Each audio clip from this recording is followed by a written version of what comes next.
Hi, I'm Danny Gavigan, member of Everyman's resident company and the creator and host of the brand new podcast you're about to listen to, Everyman Theater's resident ghost company. This podcast was made possible through the generosity of the Galanthus Foundation and listeners like you. Please consider making a donation to support more work like this by texting GHOST, that's GHOST, to 44321, or visiting everymantheater.org. We don't have theater and we miss it. And people are managing to survive without it. And me having this kind of, we got to do something. We got to produce something digitally. That's the next wave. That's my friend and fellow out-of-work actor, Bruce Randolph Nelson. Bruce and I, along with some of the most talented and versatile artists that I know, some of whom you'll meet digitally, are all members of the resident company at Everyman Theater in Baltimore, Maryland. Unlike most professional regional theaters in this country, Everyman has a dedicated repertory company of artists. When artistic director Vincent Lancisi founded it in 1990, that was his vision all along. Once I was at Catholic U, they had this great pool of actors within the MFA program of all ages and shapes and sizes and levels of experience. Some had been out in the profession for a decade before they went back to get their MFA because they wanted to teach. And I quickly became deeply concerned about the plight of the American actor, that they spend 80% of their time looking for their next gig. And, how can they focus on their craft when they're not in control of what comes next? So I knew I wanted to start a theater company, and I knew that the actor had to be at the center of it, and I knew that it needed to be a resident company. I had never felt more valued as an artist than the day Vinny asked me to join the company. I know it sounds like a cliche, but Everyman became a second home to me. They became a second family. And now that theaters across the world have gone dark, I miss my family. I think it's a hard time for theater people. They can't plan, right? They can't act by themselves. They need to be with an audience. And it's not easy to find an audience in the Zoom world. It's not. Yeah. Thank God for Zoom, but it's not quite the same thing as being there, is it? No, not at all. And with no audience, no boards to traipse, no light to find, I, like so many others hit by this pandemic, can't help but look back in the rearview mirror at my livelihood without feeling like a vestige of my former self, like a ghost. And when I think of theaters across the world as these abandoned ghost towns, and artists as these ghosts wandering aimlessly in search of their audience, I'm reminded that there is a light at the end of the tunnel that ensures theaters never truly go dark, an old tradition called the ghost light.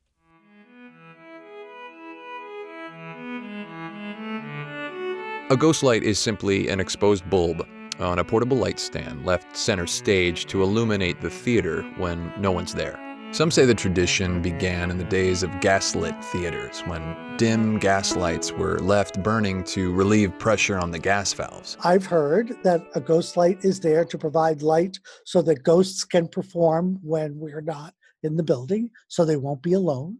I've heard other people say, no. The ghost light was created to ward off ghosts. We're always drumming up restless souls in our texts.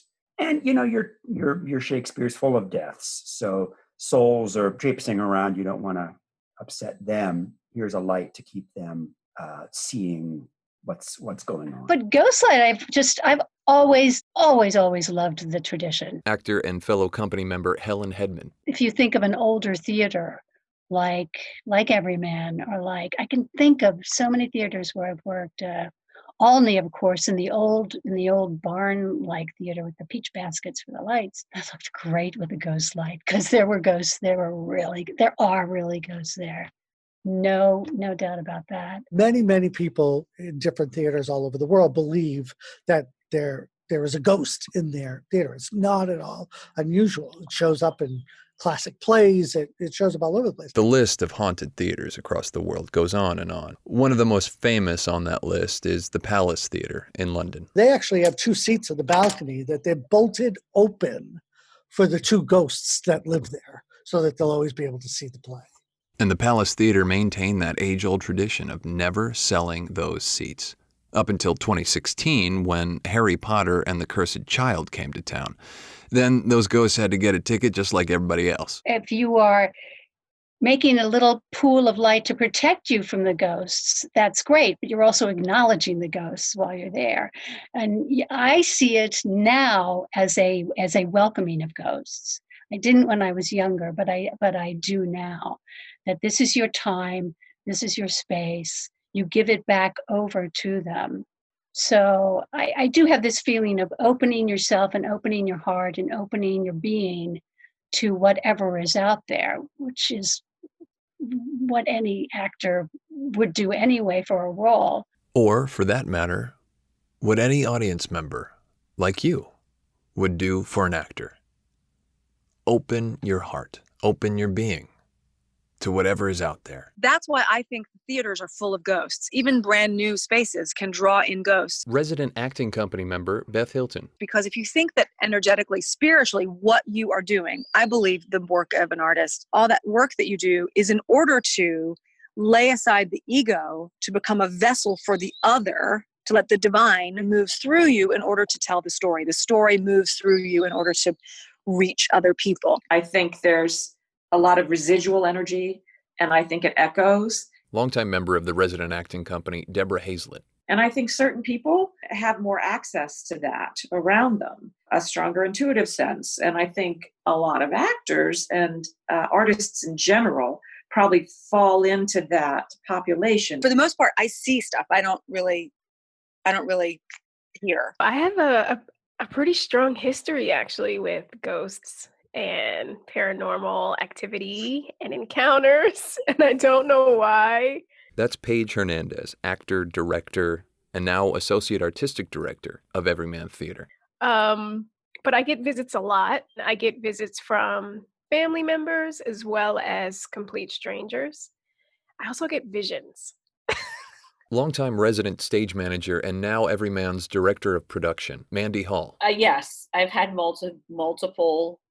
I don't actually see them, I just feel them. I have a very clear sense of energy in things that I touch. I'm a suspicious person. I'm a theater person. I willingly suspend my disbelief in order to experience the natural and the supernatural. I personally believe all that stuff. I love that stuff. That's Baltimore theater legend Donald Hicken. For almost 40 years, Donald was the head of the theater department at Baltimore School for the Arts, whose graduates, among many others, include Tupac Shakur, Jada Pinkett Smith, and our very own Paige Hernandez and Eric Berryman. Theaters are probably a little more likely because I've had spiritualists' accounts that suggest that creative energy has a tendency to linger in the places where it was manifested.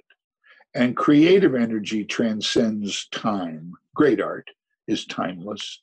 It's all we know, really, of cultures, ancient and not so ancient. I just think that all that energy is stored in in the building itself. It holds all that stuff. That's Andrew Galen, resident audio engineer. Every building kind of stores that energy that we put off when we're alive. And a lot of it, I think, just replays over and over, kind of like a tape. I think there's cool stuff out there, and I think there's maybe energy we don't even know about, right? Former company member Clinton Branhagen. But, something's got to make the UFO fly, or something's got to make the ghost apparate, or whatever it is. Yeah, I'm not saying it's not there. It doesn't exist. I'm saying, yeah, I'm curious. I am such a non-believer. Longtime resident scenic designer Daniel Ettinger. I just don't know what to do with that. You know what I mean? It doesn't fit my universe view. So I'm like, okay, I'll just set that over there. I don't buy it. I mean, they're out there, I guess, but I've never experienced anything. And I don't think that as long as I don't buy it, I don't think I'm going to. Oh, so you think there's a sense of opening yourself to it? Well, and then that starts to sort of lean into the woo-woo of it all. And I would guess that because I don't believe in it, I'm probably not going to see it. Now, if something does happen and I can't explain it, I'd like to think that science hasn't an explanation for that yet, as opposed to, we don't know. I mean, I don't know about you, but I've never believed in ghosts. I always associated them with cartoons or Halloween costumes. I mean, ghosts were like Count Dracula or Frankenstein or the Mummy. They weren't real. They were something you'd see at a monster mash. So, but whatever.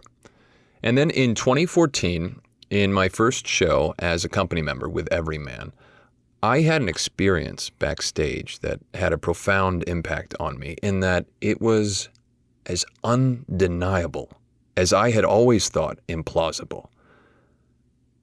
I saw a ghost. When we talk about the West Side, one of the jewels in the crown is Everyman. You feel like there's other people there. The poltergeist guy. There's the dance hall girl. There's something kind of creepy upstairs in the rehearsal hall. But the cool thing about our theater is the consistency of stories from new people who have the same experience. This is a podcast about a haunted house and its theater company with as many members as it has ghost stories. I'm Danny Gavigan, and this is Everyman Theater's resident ghost company.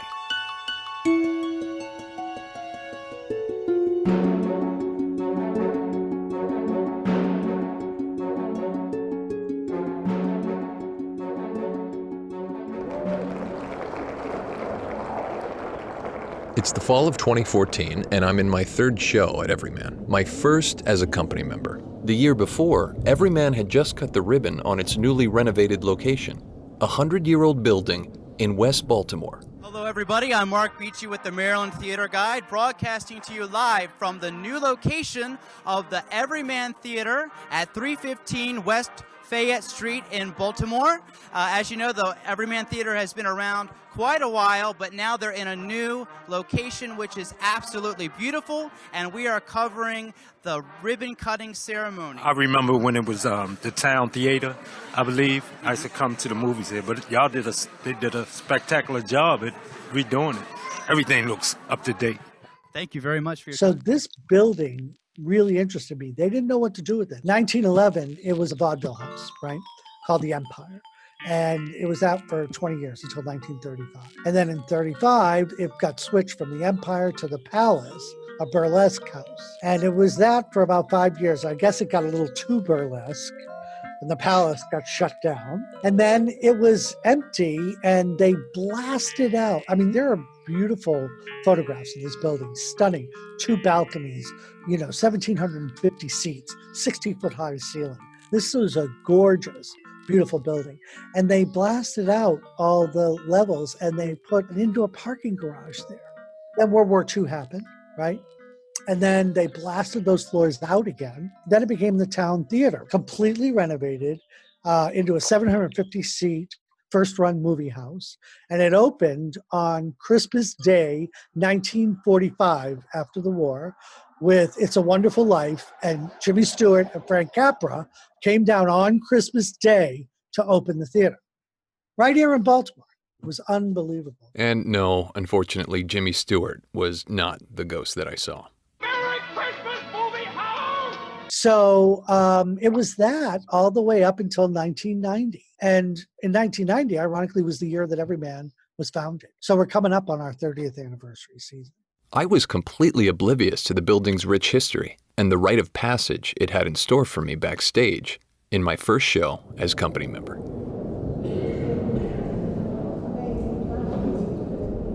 The show was The Understudy by Teresa Rebeck. It's one of my favorite plays I've ever got to do. It's about a fictional Broadway play based on the writings of Kafka, starring, of course, 2 movie stars. Think Bryan Cranston and Jake Gyllenhaal. When one of the stars books a movie and has to come away from the run of the show, they bring in an understudy for what's called a put-in rehearsal.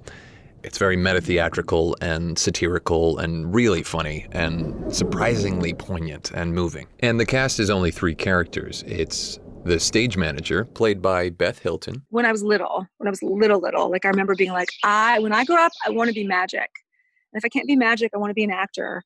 And if I can't be an actor, I want to be a writer. I was like 3. And the understudy, played by Clinton Branhagen. I saw a couple of shows there, and I thought, wow, what a cool place that's all about actors being able to fit into roles that they never would typically play, right? And I played the young hotshot movie star, fresh off a multi-million-dollar action blockbuster, totally full of himself. It was a stretch. And the set was great. It was very Broadway, designed by Daniel Ettinger. One of my strong suits was the geometry of how to put things together. It was basically just these elaborate Kafka-esque flats that would make up the various scenes and were automated to fly in on these tracks at the push of a button by our stage manager up in the booth, Mandy Hall. I remember the day that I met Vinny. He was standing in a doorway, smoking a cigarette in a black trench coat. So with all of these set pieces flying on and off, we had very little room backstage for any crew members. It was just enough for us 3 to make our entrances and exits.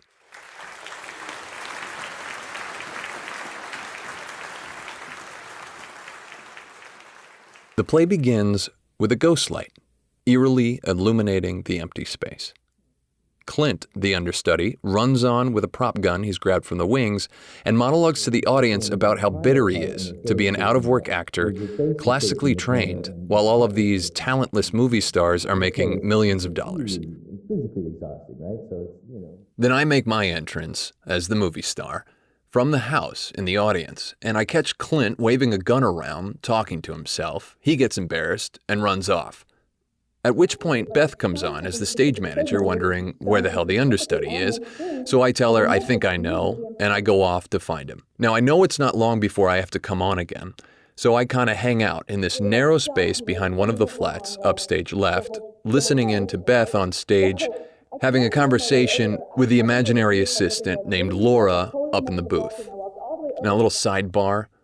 Beth is actually looking up at the booth, talking to our stage manager, Mandy. And one of Mandy's best friends happens to be a stage manager on Broadway, also named Laura.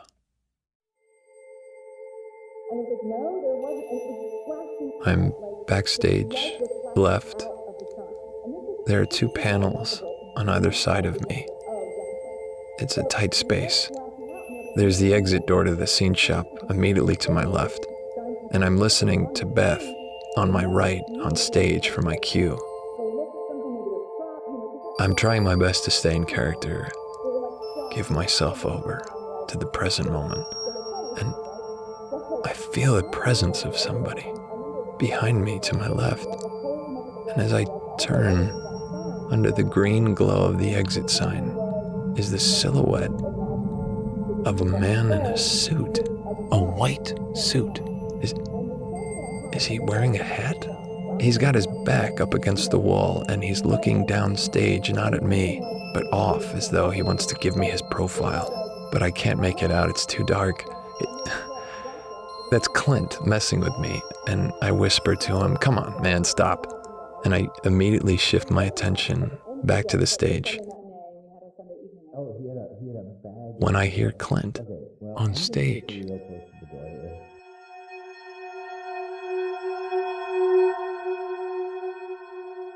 But I thought it was you. I thought you were like playing dress up and put a hat on or something. Is now the time that I can finally tell you that it wasn't me. I'm just kidding. No, it wasn't.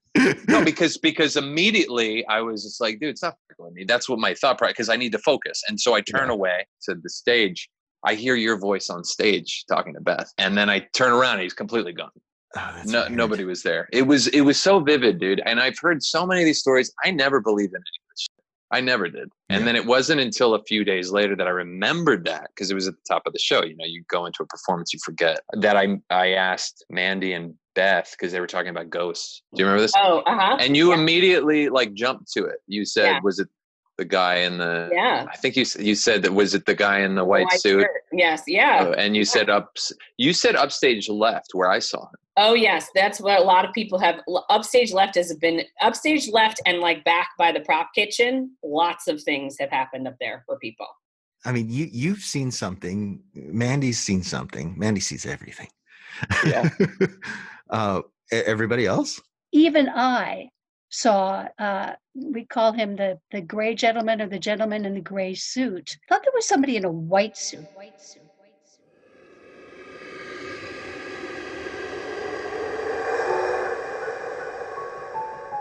There is a guy that walks around the theater and backstage wearing like a white button-down shirt, kind of nice-looking clothes. From being in the booth, I often saw a figure in white, whether it had always looked like a man in a white shirt who was moving. So I was like, oh, is somebody up from their seat? Are they going? Because often I would say we have a patron coming out to the bathroom. And I see this guy stand up and it's like, dude, we just started the play. Like, I was like, how could you not have peed already, right? So I'm seeing this guy like walk out and I was like, so rude. And so I look at him and I realize at that point that he's moving through people. So like I can see through the guy to people. I thought it was somebody with a bad back, because we've all experienced, you've seen people stand up and you find out later they had a bad back and they needed to stand. No, there was no actual audience member who had to stand up. So, who is this guy?